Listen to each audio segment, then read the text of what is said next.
El viernes de la tercera semana de Pascua, el evangelio que toque es el de Juan 6, 51 al 59.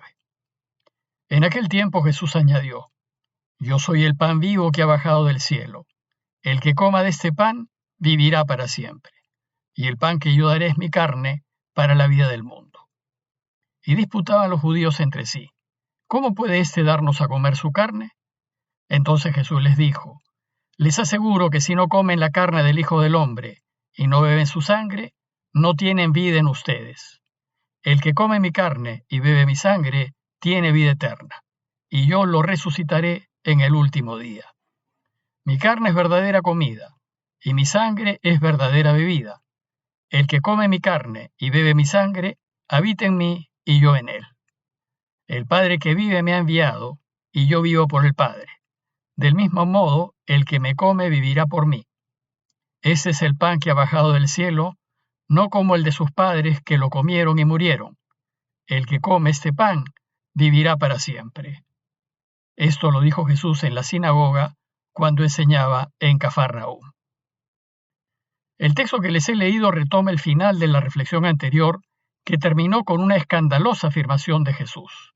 Pues dijo: Yo soy el pan vivo que ha bajado del cielo, el que coma de este pan vivirá para siempre, y el pan que yo daré es mi carne para la vida del mundo.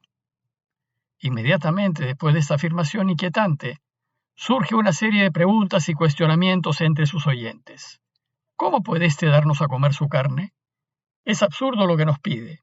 ¿Comer su carne? ¿De qué habla?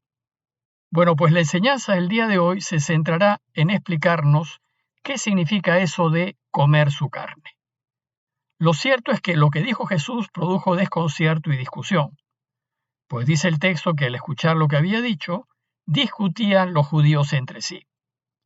Evidentemente no entendieron lo que quiso decir. Su afirmación no solo no fue entendida, sino más bien discutida. Para los no creyentes, afirmar que los cristianos comemos el cuerpo del Señor resulta una insensatez. Pero ¿y qué piensan los creyentes? Desgraciadamente hoy, muchos creyentes seguimos sin entender. Sin embargo, desde sus inicios, desde la última cena, la Iglesia afirmó que el pan consagrado en la Eucaristía es el cuerpo de Cristo, y el cristiano que está comprometido con su camino lo entiende y lo come. Hoy en esta catequesis acerca de la Eucaristía, Juan va a explicarnos que los cristianos comemos el cuerpo de Cristo por pedido expreso de Jesús, y va a explicarnos qué significa hacerlo. La Iglesia recuerda que antes de que maten a Jesús, en la última cena que tuvo con los suyos, tomó el pan, lo bendijo, lo partió y se los dio diciendo: Coman todos de él, porque esto es mi cuerpo. Y luego, al pasarles la copa de vino, les dijo que la beban, porque era su sangre. Para Jesús, pues, el pan que compartió era su cuerpo, su carne, y el vino, su sangre. Lucas nos cuenta que además les dijo: y hagan esto en recuerdo mío. Es decir, repitan este acto en recuerdo mío. Y desde aquella vez hasta nuestros días, la Iglesia ha venido repitiendo el acto de Jesús.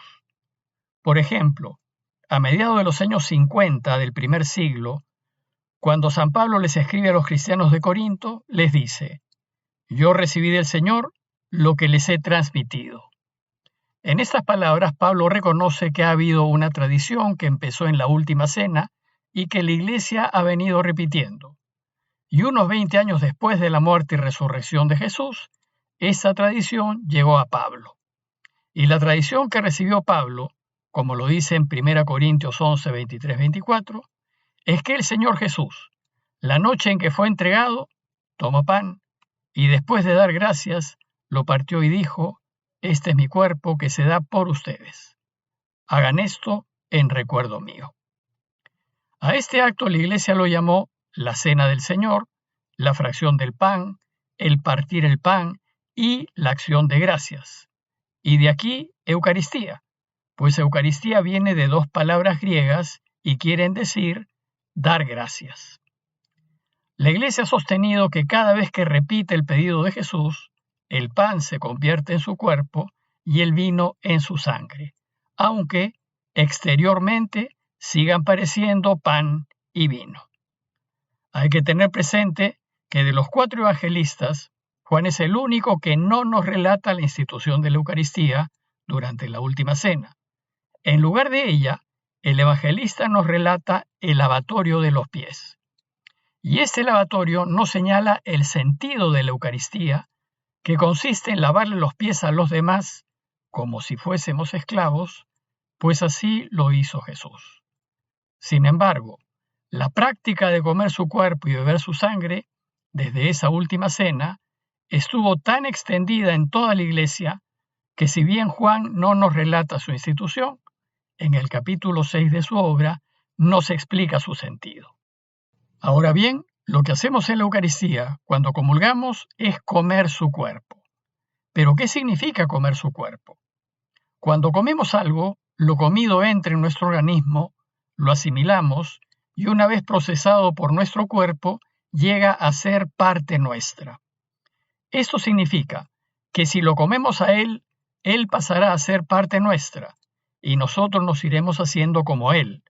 Nos iremos asemejando a Él, nos iremos cristificando. Pero comer su cuerpo es mucho más que una mera acción material. Comer su cuerpo significa asimilar y hacer nuestro su modo de ser y de vivir. Significa que su camino, su forma de vida, su manera de ver el mundo, sus preocupaciones, sus criterios, pasan a ser parte nuestra.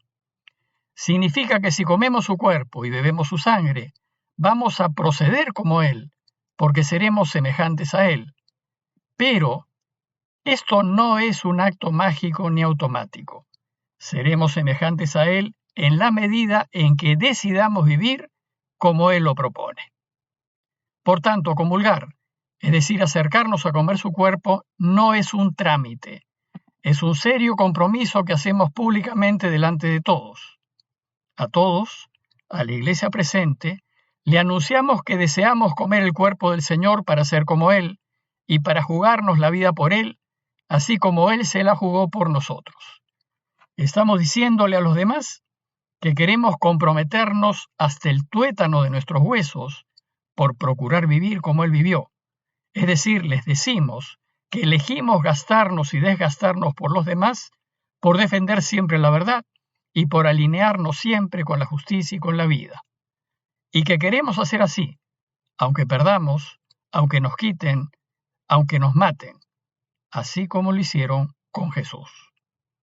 Luego, cada vez que comulgamos, le anunciamos al mundo nuestro compromiso de vivir el camino de Jesús hasta el extremo. En lo que sigue del texto, Juan nos va a enseñar los beneficios que resultan de comer su cuerpo y de beber su sangre. Y el primer beneficio es que nuestra vida presente será potenciada. Según el texto, Jesús les dijo: les aseguro que si no comen la carne del Hijo del Hombre y no beben su sangre, no tienen vida en ustedes. Si comemos su cuerpo y bebemos su sangre, viviremos esta vida con alegría, con felicidad, en plenitud. Estaremos llenos de vida, a diferencia de quienes están lejos de Dios, que viven sus vidas como muertos, y para quienes vivir es una fatiga, un esfuerzo, una tristeza. El segundo beneficio es que además de ser felices en esta vida, viviremos para siempre. Dice el texto: el que come mi carne y bebe mi sangre tiene vida eterna, y yo lo resucitaré en el último día. Jesús nos enseña que comer su cuerpo da vida eterna y nos permite resucitar. Y la razón es porque mi carne es verdadera comida y mi sangre es verdadera bebida. Y el tercer beneficio es que Dios mismo va a habitar en nosotros. Dice el texto: el que come mi carne y bebe mi sangre habita en mí y yo en él. Esto es lo que sucede cuando comulgamos. Él mismo se convierte en parte nuestra, y como Él es vida plena, si Él está en nosotros, nuestras vidas alcanzarán su plenitud. La explicación nos la da inmediatamente después diciéndonos: el Padre que vive me ha enviado y yo vivo por el Padre. Luego, si el Padre que es vida ha enviado a Jesús, Jesús también es vida. Por eso el Señor dice: del mismo modo, el que me come vivirá por mí.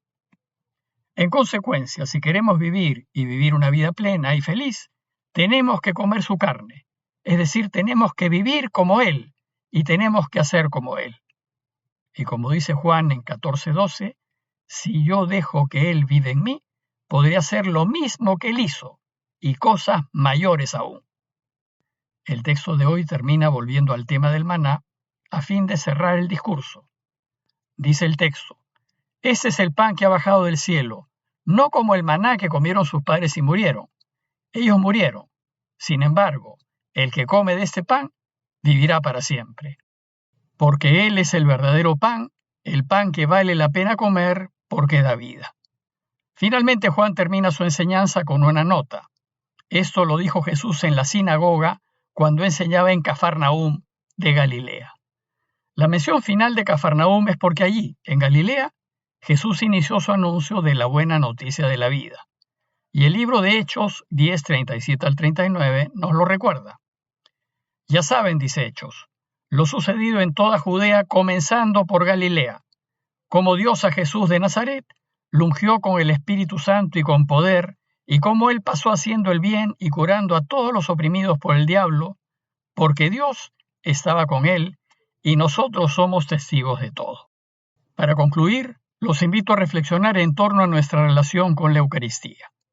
¿Qué significa para mí recibir y comer el cuerpo de Cristo? ¿Entiendo el compromiso que asumo cuando comulgo? ¿Me doy cuenta que estoy diciéndole a Dios y al mundo que mi deseo profundo es parecerme cada vez más a Él, viviendo como Él lo propone? Y que yo quiero y deseo dar mi vida como Él la dio, es decir, jugarme la vida por Dios y su causa. Pidámosle a Dios su ayuda para que nuestra comunión frecuente fortalezca cada vez más nuestra vida cristiana y podamos ser verdaderos seguidores de Jesús. Parroquia de Fátima, Miraflores, Lima.